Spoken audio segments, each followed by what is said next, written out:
Welcome back everyone. Today we learn about basics of the nervous system. What is a nervous system?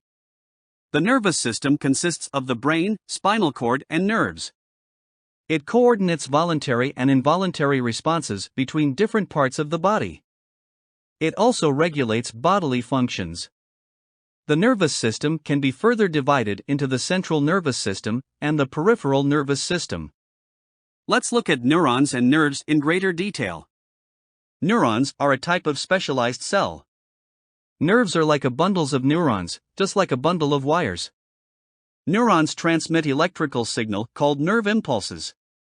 And they don't actually conduct electricity, but instead manipulate ion movement in and out of their cytoplasm to alter their membrane potential or charge.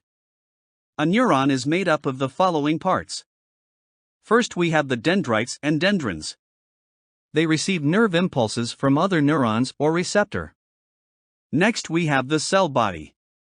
It integrates the signals it receives and generates another nerve impulse. We also have the axon, which transmits nerve impulses to the axon terminal. The axon terminal synapses with another neuron or muscle or gland. Lastly, we have the myelin sheath.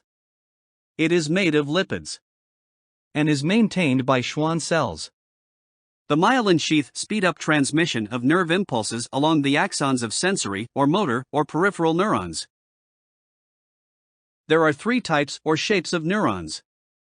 We have the motor neuron, which transmits nerve impulses from the brain or spinal cord to the skeletal and smooth muscles.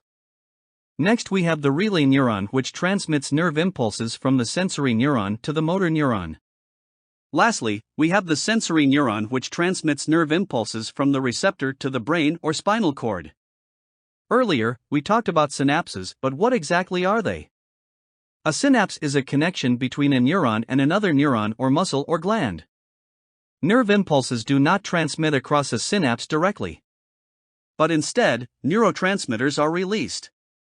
Now, let's look at how neurons and synapses are represented in drawings. Take a look at the following images. Over here we see how a reflex arc is drawn.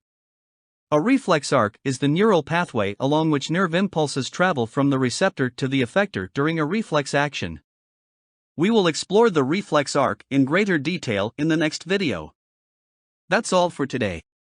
Thank you for the effort to learn with me. Stay tuned for more interesting lessons.